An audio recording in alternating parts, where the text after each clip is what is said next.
दोस्तों इस क्वेश्चन पे आपका आंसर निश्चित रूप से गलत होगा, आपकी कॉन्सेप्ट भी गलत होगी। इसको आप तुरंत सेव कर लीजिए और देखिए ध्यान से। यह एक एक्सोथर्मिक रिएक्शन है। इस एक्सोथर्मिक रिएक्शन में पूछा गया रेट ऑफ फॉरवर्ड रिएक्शन। आप सोचिए क्या आपका आंसर हो सकता है कि एक्सोथर्मिक रिएक्शन में टेम्परेचर की राइजिंग पे, on rising the temperature rate of forward reaction क्या होगा? Rate of forward reaction. आप मैक्सिमम क्या सोचते हैं कि जब भी कोई एक्सोथर्मिक रिएक्शन होती है तो आप ये बोलते हैं जो है कि भाई एक्सोथर्मिक रिएक्शन में टेम्परेचर के इंक्रीज करने पर इक्विलिब्रियम क्या है? बैकवर्ड शिफ्ट होता है। हाँ बिल्कुल ठीक है, बैकवर्ड शिफ्ट होता है, तो बैकवर्ड रिएक्शन का रेट बढ़ जाता है। हमने ये पूछा फॉरवर्ड रिएक्शन का रेट क्या होगा, आपका क्या आंसर होगा? सोचिए रुक करके। हम तो बताते हैं कि फॉरवर्ड रिएक्शन का रेट भी बढ़ जाएगा।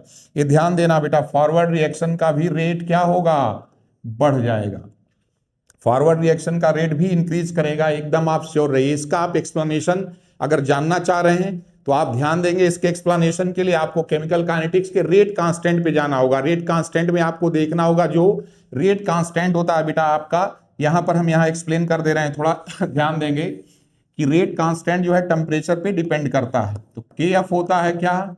ए into e raise to the power minus E F upon R T, और के बी होता है बेटा आपका A into e raise to the power minus E A B upon R T.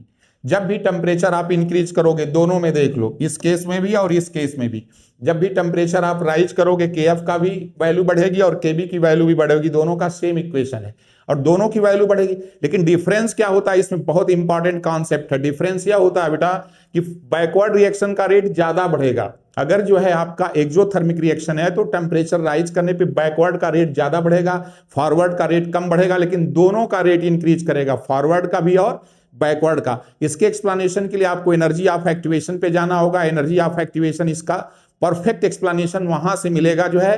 तो ऐसे क्वेश्चंस के लिए आप हमारे चैनल ओमकार शर्मा एकेडमी को आप सब्सक्राइब कीजिए और अपने कॉन्सेप्ट को और क्लियर कीजिए, ठीक है। और बार बार हम रोज इस तरह के क्वेश्चंस लेके आते हैं, उनमें लगभग सारे क्वेश्चन को आप सीरियस जिनका कंसर्न है, जो एस्पिरेंट्स जो है 26 जेई के लिए या 26 नीट के लिए बिल्कुल सीरियस जिनका कंसर्न है, वो इसको जरूर देखा करेंगे।